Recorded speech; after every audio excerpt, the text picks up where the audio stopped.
माझी आपल्या मार्फत एकच मिनिटं घेतो. माझी आपल्या मार्फत सरकारला एक विनंती आहे की हा जो आता बागायत पट्टा आमच्याकडे आता सौर ऊर्जेच्या माध्यमातून अनेक शेतीपंप बसतात.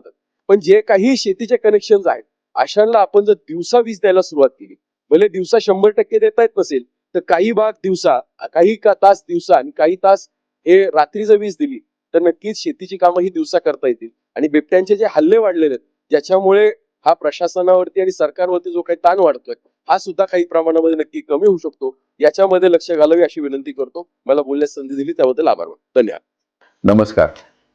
मांडोगण गावामध्ये जो आवादा पॉवरच्या वतीने सौर प्लांट उभारण्यात आला होता त्याचं कमिशनिंग हे पूर्ण झालेलं आहे आणि 6 मेगावॅटने उत्तम पद्धतीने त्या प्लांट काम करतोय.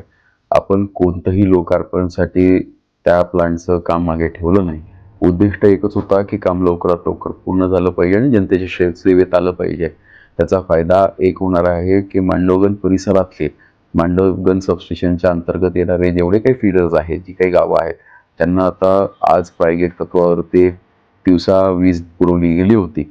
आपण जो सभागृहात प्रश्न मांडल्यानंतर तात्काळ मुख्यमंत्र्यांनी जेवढेही पॉवर प्लांटची कामं आपल्या तालुक्यामध्ये सुरू आहेत त्यांना तात्काळ चार्जिंग करून जेवढा पूर्ण झालाय भाग, म्हणजे आता मांडोगणचा तसं पाहिलं तर 8 मेगावॅटचा प्लांट आहे, पण तो 8 मेगावॅट पूर्ण होण्याची वाट न बघता 6 मेगावॅट जसा जो झाला तात्काळ त्याचे ट्रायल्स घ्यायला सांगितले होते.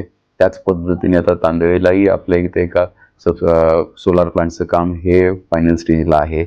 आपल्या मतदारसंघातील नगर तालुक्यातला मागच्या महिन्यामध्ये याचं लोकार्पण झाला. तो 36च्या अंतर्गत असणारा प्लांट त्याचं सुद्धा लोकार्पण झालेलं आहे. दुर्दैवाने आपल्या श्रीगोंदा नगर विधानसभा मतदारसंघामध्ये जे काही बॅकबोन किंवा जे काही पॉवर सप्लायसाठी सिस्टीम पाहिजे ती तेवढी स्ट्रॉंग नसल्यामुळे आपला प्रयत्न खूप आहे.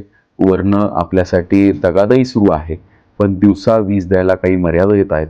जर असे प्लांट्स सुरू झाले तर जास्तीत जास्त गावांना दिवसा वीज उपलब्ध होईल. आणि सध्या जो बिबट्याचा प्रादुर्भाव वाढलेला आहे याच्यापासून शेतकऱ्यांना त्रास होऊ नये यासाठी आपण सभागृहामध्ये मागणी केली होती की दिवसा वीज दिली पाहिजे. त्या अनुषंगाने आता सुरुवात आजपासून आपल्या श्रीगोंदा मतदारसंघामध्ये सुरू झालेली आहे. येणाऱ्या काही दिवसांमध्ये जशी जशी पॉवर डिमांड आणि सप्लाय या दोन्ही गोष्टी मॅच होतील तसे भले पॉवर प्लांट जरी चालू नाही झाले तरी सुद्धा येणाऱ्या डिमांडचा वापर हा उर्वरित गावांना केला जाईल. आज मांडोगणला जी दिवसा लाईट लागत होती ही दिवसा लाईट जर पूर्णपणे सौरवर झाली तर मांडोगणची जी सरप्लस राहते ती शेजारच्या सबस्टेशनला असं करत करत करत संपूर्ण मतदारसंघ हा आपण कृषीसाठी दिवसा वीज कशी उपलब्ध करून देता येईल हा आपला प्रयत्न होता आणि त्याची सुरुवात आज मांडोगणमधून झालेली आहे. आणि ह्या सगळ्या प्लांटच्या उभारीमध्ये मांडोगणच्या सर्व ग्रामस्थांनी पंचकृषीतल्या लोकांनी जे सहकार्य केलं त्यांचे मी विशेष असे आभार मानतो. धन्यवाद.